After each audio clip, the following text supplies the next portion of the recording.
प्रणाम कीजिए, उनके दर्शन कीजिए। अब देखो, राधा रानी के चरण में, ठाकुर जी के चरणों में चिन्हों का नाम बोलूंगी। राधा रानी के चरण में वज्र का चिन्ह है। इस वज्र के चिन्ह का चिंतन करने से हमारे सारे पापों का नाश हो जाता है। बड़ी बड़ी बाधाएं जो साधना में हमको पड़ती हैं, उन साधनों का समस्त जो हमारी बाधाएं हैं, आने वाली साधना में जो बाधा आती हैं, उन सभी बाधाओं की निवृत्ति हो जाती है। वज्र के चिन्ह का ध्यान करो, देखो, उनके दर्शन करो।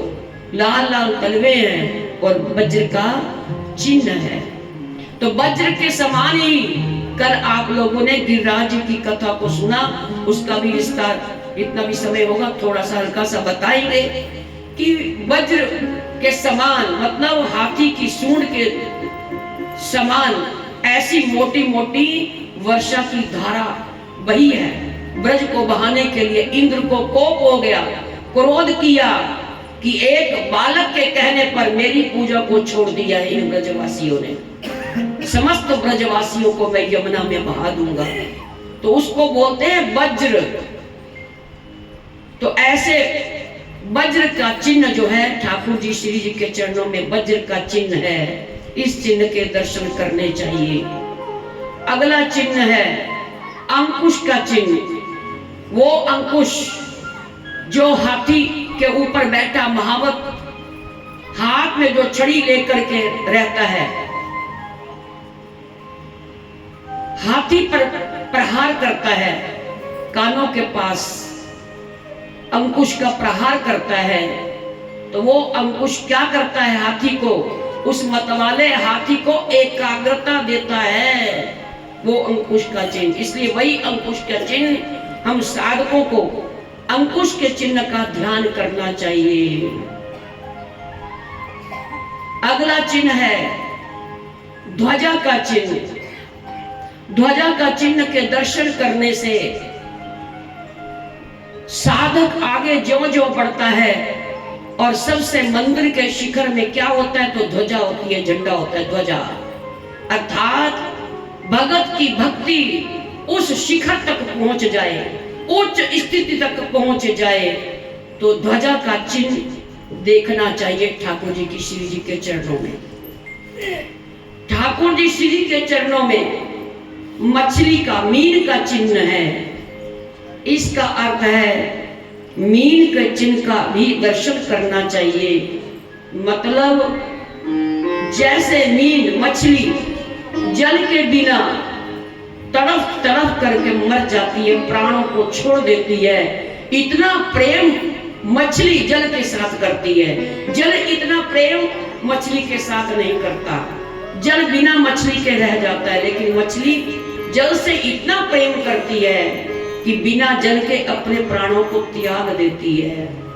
हमारा भी प्रेम हो, ऐसा ठाकुर जी से प्यार हो, श्री जी से हमारा प्रेम हो जाए कि हम भगवान की शक्ति, भगवान के स्वरूप को, भगवान के नाम से और भगवान के भगत संत महापुरुष गुरुजन, इनके बिना हम न रह पाए। संसार के बिना हम रह जाएंगे। किसी भी वस्तु का अभाव हो, उस अभाव में हम रह जाएं, ऐसी पावर मिलेगी। इन चिन्हों का ध्यान करना चाहिए। तो मीन का चिन्ह का जो है, उसका ध्यान करने से जैसे मीन का प्रेम, मछली का प्रेम जल से होता है, ऐसे ही भगत का प्रेम भी, मेरा प्रेम भी राधा रानी के चरणों से हो जाए, प्रिया प्रीतम के चरणों से हो जाए। तो इसलिए मीन के चिन्ह का भी ध्यान करना चाहिए।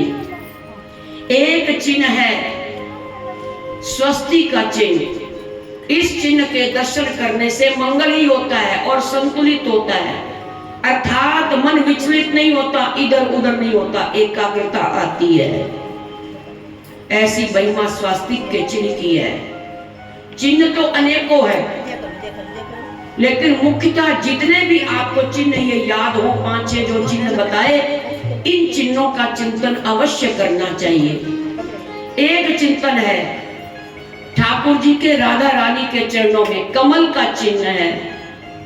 इस कमल के चिन्ह का ध्यान करने का अर्थ है कि जैसे कमल का फूल कीचड़ में रह करके अपने भीतर दुर्गंध नहीं लेता, वो हर समय पवित्र और सुगंधित ही रहता है और भगवान के चरणों में चढ़ाया जाता है। और इसी कमल के नाम से ही तो ठाकुर जी के कितने कमल हैं, नील कमल, नेत्र कमल, नेत्र कमल, मुख कमल,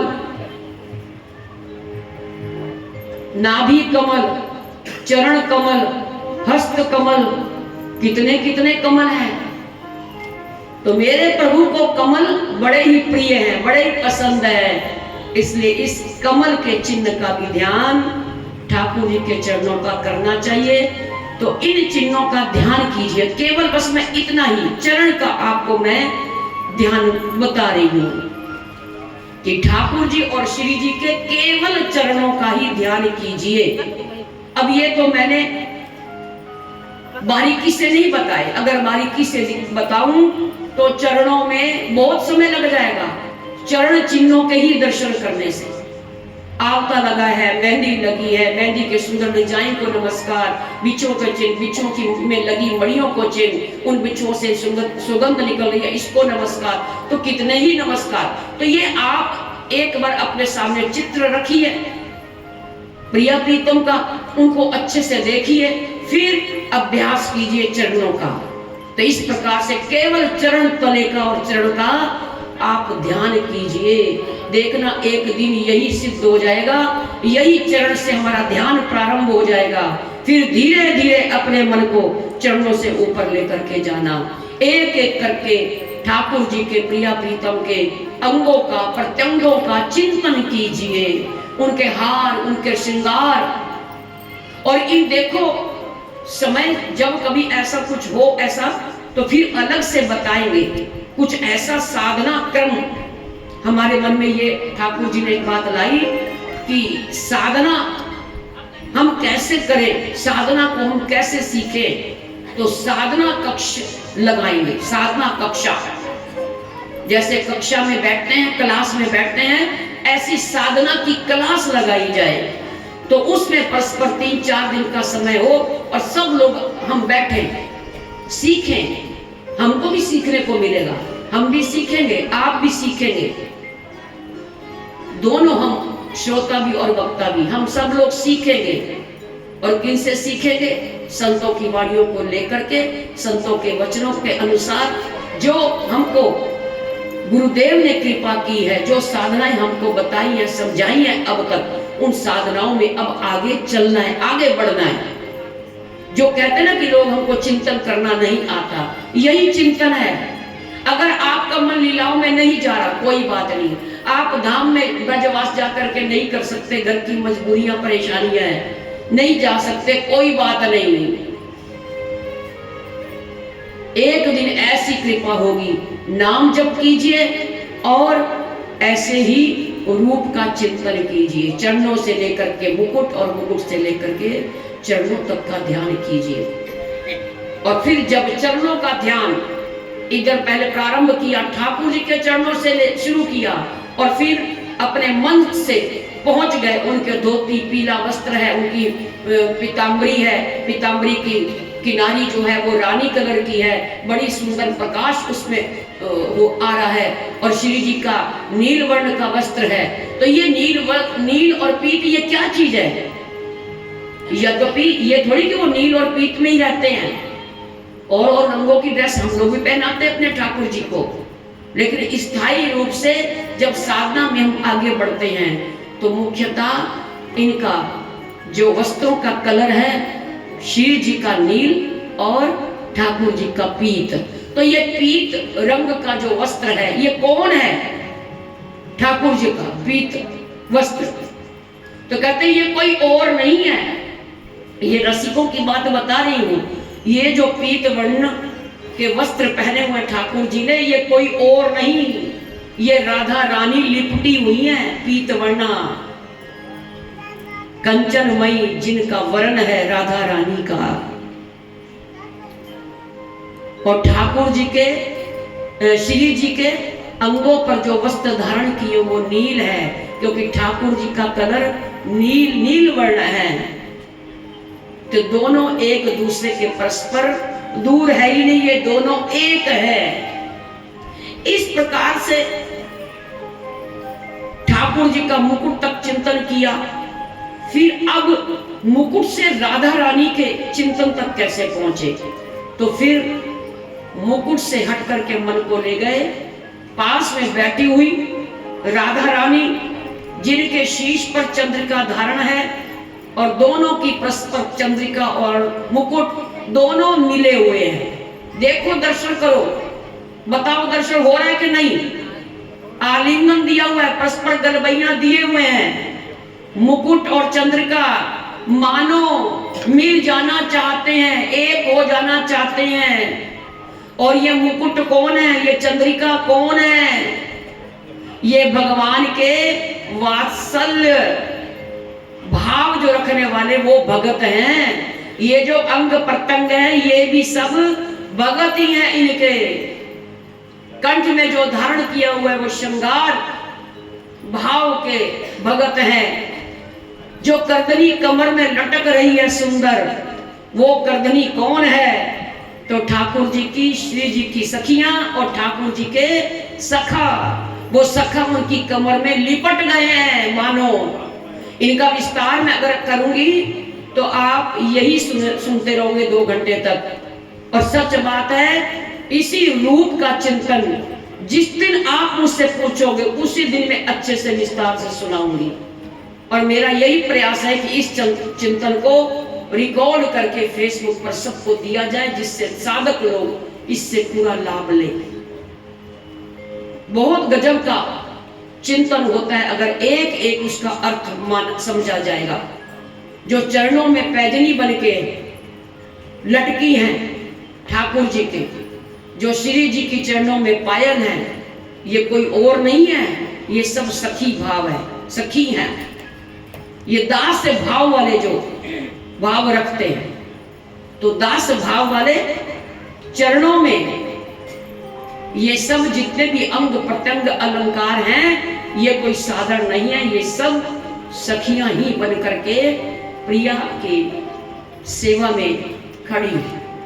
अब करदनी नाभि कमल, अब नाभि कमल देखो, श्री जी की, ठाकुर जी की नाभि कमल, ठाकुर जी की नाभि कमल इतनी गहरी, इसी नाभि कमल से कमल और कमल से ब्रह्मा जी प्रकट हुए और ब्रह्मा जी से फिर इस सृष्टि का विस्तार हुआ है। ऐसी सुंदर इस नाभि कमल के ऊपर करदनी लटकी हुई है। और ये करदनी कौन है? तो ये सखा भाव वाले, जो सखा भाव से ठाकुर जी की सेवा करते हैं, ये सखा के रूप में, करदनी के रूप में लटके हुए हैं, भगवान की शोभा बढ़ा रहे हैं। इस प्रकार से एक एक अंग का विस्तार अवसर आने पर अलग से बताया जाएगा। इतनी बातें मंचों पर, इस ऐसे ऊंचे मंच पर नहीं बताया जा सकता, क्योंकि सबको अधिकार नहीं होता। क्यों? क्योंकि जिन्होंने कभी ऐसा सत्संग सुना ही नहीं, तो वो तो बोर हो जाएंगे। तो आप लोग जो आते रहते हैं, आप लोगों ने संतों का संग किया, गुरु कृपा से आपने गुरु का संग भी सबने सुना हुआ है, बहुत किया, तो वो तो समझ जाएंगे, उनको तो रस आएगा, उनको तो आनंद आएगा। लेकिन जो बेचारे भूले भुटके बिसरे कभी कभी सत्संग करते हैं, तो फिर वो वंचित रह जाते हैं और उनको लगता है कि बस बोर ही हो रहे हैं, ये क्या बता रहे हैं। जबकि है बहुत ऊंची साधना, और ये कार्य हमको कोई समाधि लगा करके नहीं करनी, ये हमको एक आसन पर बैठ करके भी नहीं करनी। दुकान पर बैठे हैं पुरुष लोग, अपनी ड्यूटी भी कर रहे हैं, और मन ही मन को पहुंचा दो, मन की आंखों को कहाँ? प्रिया प्रीतम में। और शरीर कहाँ है? अपने कार्यों में। ना जग छोड़ो ना हरि भूलो, कर्म कर जिंदगानी में, रहो दुनिया में ऐसे जैसे कमल रहता है पानी में। हमको ऐसे बनना है, अपने स्वभाव को ऐसे बनाना है। अब तक बातें बताई कि हमको जीना कैसे है, इन 6 दिन हो गए, आज 7वां दिवस है। इन 6 दिवसों में हमारे को कथा के माध्यम से सीखने को ये मिला कि संत अपराध नहीं करना चाहिए, नाम जप करना चाहिए, छल कपट ईर्ष्या द्वेष नफरत आदि ये नहीं करना चाहिए, सबकी सेवा करनी चाहिए, कभी किसी का दिल नहीं दुखाना चाहिए। बहुत ऊंची साधना है कि हम इस वाणी के द्वारा कितनों का दिल दुखा देते हैं। दान भी करेंगे, पुण्य भी करेंगे, शुभ कर्म भी करेंगे, माला जप भी करेंगे, मंदिर भी जाएंगे, शंकर जी का अभिषेक भी करेंगे, लेकिन क्या कर जाते हैं, इस वाणी से कंट्रोल नहीं करते। इस वाणी से हम दूसरों को दुख पहुंचाते हैं, और अगर दुख पहुंचाया तो की हुई साधना, जो हम तपस्या, जो भी हम कर रहे हैं, पूजा पाठ, ये सब हमारी व्यर्थ चली जाएगी। और उल्टा ठाकुर जी भी नाराज हो जाएंगे। क्यों? क्योंकि ठाकुर जी को भी क्रोध आता है। कहने को तो मेरा भगत कहलाता है, मेरे संतों के पास भी जाता है, मेरा भजन भी करता है, दान पुण्य भी करता है, धाम तीर्थ पर जाता है, पूजा पाठ सब कुछ करता है, लेकिन जो किसी के दिल को दुख पहुंचाता है वो मुझको प्रिय नहीं लगता है, मुझको पसंद नहीं है। और एक देखो गोपियां, गोपी एक कह रही है, क्या कह रही है, सुनने वाली बात है। गोपी क्या कह रही है, माई मोए श्याम मेरे संग डोले, माई मेरे श्याम संग डोले।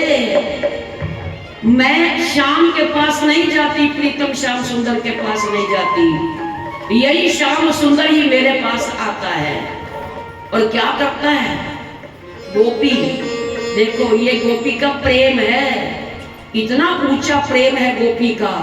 और गोपी कह रही है कि माई मोए श्याम संग डोले, जिते ही जाऊं तिते ही आवत है, मैं जिधर जिधर जाती हूँ, गोपी कह रही है। उल्टा बोल रही है गोपी, बिल्कुल हम लोगों से उल्टा। क्या कह रही है गोपी, गोपी कह रही है मैं जित ही जाती हूँ तिते ही आवत है, माई मोए श्याम मेरे संग डोले, मेरे साथ साथ डोलता, मुझको छोड़ता ही नहीं है ये नालायक। ये कहीं मुझको छोड़े तो मैं घर के काम लायक हो जाऊं, लेकिन ये मुझको छोड़ता ही नहीं है। तो गोपियां हंस करके कहती हैं उस गोपी से, गोपी वो तेरे पीछे दौड़ता है या तू उसके पीछे दौड़ती है? गोपी कहती है नहीं नहीं नहीं, मैं उसके पीछे नहीं दौड़ती, मैं कोई खाली नहीं हूँ। दिन भर इतना काम है, गऊओं का दूध निकालना, उपले बनाना, बाल बच्चों को देखना, मेरे पास समय कहाँ है? वही मुझसे बोलता है, वही मुझसे पंगे लेता है, मैं उसके पास नहीं जाती हूँ। बताओ कितनी ऊंची स्थिति है। और हमारे पीछे कौन डोल रहा है? आगे पीछे हमारे लोग लंगोटा नंद, कई पोते कई पोतियां। पहले अपने बच्चों को पाला, पहले वो जिम्मेदारी, फिर अब पोतियों पोतों के नंबर आ गए, अब उनके पीछे पड़े, वो डोल रहे हैं पोते पोतियां। और एक ये गोपी है, जो ये गोपी क्या कह रही है, स्थिति क्या है गोपी की मन की, कि मेरे साथ जिते ही जाऊं तिते ही आवत है, माई मोरे श्याम संग डोले, मेरे साथ ही इधर उधर डोलता रहता है। मैं तो बासों बोलत नहीं, बिन बात करे वो बोले, मैं उससे नहीं बोलती, मैं तो चुप रहती उसको देख करके, और बिना बात के ये मेरे साथ बोलता ही रहता है, बोलता ही रहता है ये कन्हैया। ये मन से चित्त से हटे तो मैं घर के लायक बनूं, और अगर मैं इतना कंट्रोल करती हूँ तभी मैं अपने घर के बाल बच्चों को देख रही हूँ। कुंभन दास लाडी लो गिरधर, घूंघट के पट खोले, माई मोरे श्याम संग डोले। कुंभन दास जी की ये रचना है। और कुंभन दास जी एक गृहस्थी महापुरुष हुए थे, बड़ी ऊंची स्थिति थी, और इनके जीवन में जो अनुभव हुआ तो ये रचना लिख दी कि माई मोरे श्याम संग डोले। मैं गोपी करिए, मैं इसके पीछे नहीं डोलती, ये मेरे पीछे ही डोलता रहता है। कितनी ऊंची स्थिति है। तो इतनी ऊंची स्थिति कैसे आ गई है? क्योंकि गोपी बिल्कुल पवित्र है। गो मीन्स इंद्रियां, इंद्रियों को जीत लिया तो पी अर्थात प्रीतम प्रिया, प्रीतम प्रिया प्रीतम का रस मिलने लग जाएगा। इंद्रियों को वश में कर लो। कामनाओं चाहना को, संसार की जो कामनाएं हैं देह लगा रखी हैं, उनको समाप्त कर दो। निरंतर सतत प्रभु का भजन हो, नाम जप करते रहो। अगर अब भी नाम जप नहीं किया बेमौत मारे जाओगे, हमको कोई बचाने वाला नहीं होगा। जिनको तुम कहते हो हमारे सहारे हैं, ये सारे बेटा सहारा है, अरे सहारा बन सकता है लेकिन कोई हमारा नहीं बन सकता है। मान लें आपकी बात को, ये शरीर के सहारे हैं, लेकिन हम तो अपनी इस आत्मा की बात कर रहे हैं कि हमारी आत्मा का कौन है सहारा। आत्मा का सहारा तो केवल परमात्मा ही है, इसके सिवा हमारी आत्मा को सहारा देने वाला कोई नहीं है।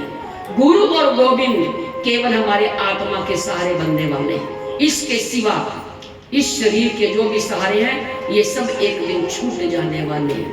कहा ना, उलझ मत दिल बहारों में, बहारों का भरोसा क्या।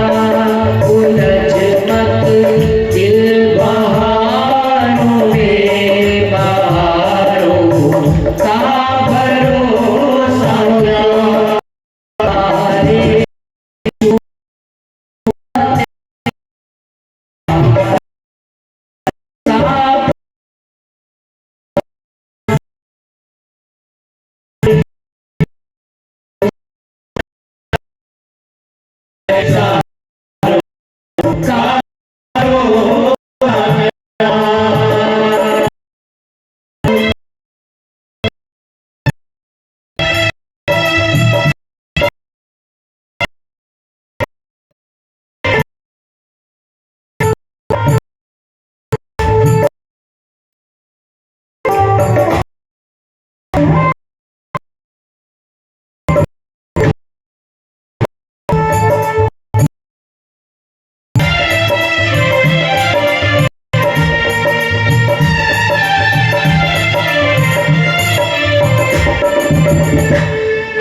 दिल बहारों में, बहारों का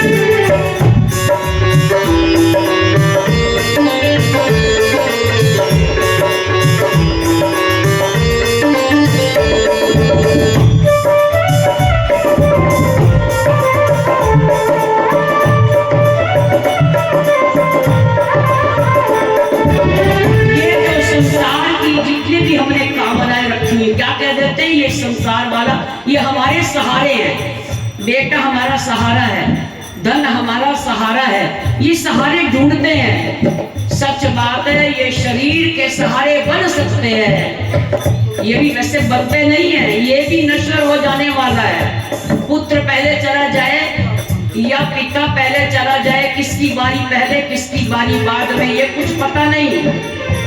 जो पिता सोचता है कि ये संतान, ये पुत्र मेरा सहारा बुढ़ापे का बनेगा, लेकिन यहाँ पर कोई भरोसा नहीं है। अगर पिता से पहले पुत्र की ही मृत्यु आ गई, फिर बताओ पिता का सहारा बन जाएगा वो बालक, वो बच्चा नहीं बनेगा। और यदि पुत्र, मैं कहती हूँ, जीवित भी रहे, वो है ही ना लायक, अपने माता पिता को इग्नोर कर रहा है, तो फिर बताओ वो पुत्र तुम्हारा सहारा बनेगा? ये सब झूठा भ्रम है कि ये संसार हमारा सहारा है। और अगर ये सहारा भी है तो सदा के लिए नहीं है, ये कुछ समय के लिए सहारा बन सकता है। बाकी सहारा तो केवल प्रभु का नाम है, प्रभु के नाम का जप कीजिए। और ये सहारा हमारा सदा के लिए नहीं बन सकता। हमारी अगर जेब में जो पैसा है ना, धन है, पैसा है, कहते हैं ये धन हमारा सहारा बनेगा बुढ़ापे में। नहीं नहीं, ये भी सहारा नहीं बनता। जेब में है, एक दिन ये खर्च हो जाएगा, पैसा खत्म हो जाएगा, कहाँ है सहारा? और अगर तुमने बैंकों में ठूस के रखे भी हो सहारा वो पैसे का, धन का, तो फिर अब तो बुजुर्ग शरीर हो गया, कमर चलती नहीं, गोडे हिलते नहीं, चला जाता नहीं है, बुढ़ापे से शरीर जीर्ण हो गया है। और कह रहे हैं कि ये धन जो है हमारा सहारा है, कोई भी सहारा नहीं है। सहारा केवल एकमात्र प्रभु का सहारा है। अगर इस बात को स्वीकार करके तुम संतों का संग करके प्रभु के नाम में लग जाइए, सत्संग कथाओं में लग जाइए, और यही सत्संग और कथा हमको आगे बढ़ाएगी। भगवान ने कृपा करके यहाँ पर इस दुनिया में दो बातों को भेजा, एक भेजा अपने संतों को और दूसरा भेजा है अपनी कथा को, कि संतों के मुख से तुम प्रभु की कथाओं को सुनो, तुम्हारे हृदय में भगवान की स्थापना हो जाएगी। अगर तुम संतों का संग नहीं करोगे, मन गणंत अपनी थोड़ी बहुत साधना कर लोगे, तुम कुसंग से बच नहीं सकते, वहां भी तुमको कुसंग मिलेगा। मन मर्जी से रावण ने भी भक्ति कर रहा है, हिरण्यकश्यप ने भी भक्ति की, इतनी तपस्या की कि हड्डियां ही अस्थि मात्र रह गया शरीर, इतनी तपस्या की। और इतनी तपस्या रावण ने की है, सिर काट काट करके शंकर जी को चढ़ा देता था, लेकिन फिर भी वो भगवान को रिझा नहीं पाए हैं, प्रसन्न नहीं कर पाए। क्यों? क्योंकि इन्होंने संतों का संग नहीं किया, गुरु का सानिध्य नहीं लिया, और मन मर्जी की साधना की है। वे मौत मारे जाओगे, तुमको कोई नहीं बचाने वाला। और हम दुनिया का सहारा देखते हैं, ये दुनिया हमारा सहारा नहीं बन सकती। थोड़ी देर के लिए सहारा बन भी जाए तो वो क्या है? आगे का सहारा ढूंढो, जो सदा की हमारी इस आत्मा का सहारा परमात्मा। इस आत्मा को तो परमात्मा का मिलन चाहिए, आत्मा दुखी होती है। इसलिए कहा, बहुत प्यार करते हो दुनिया से तुम, बहुत प्यार करते हो दुनिया से तुम।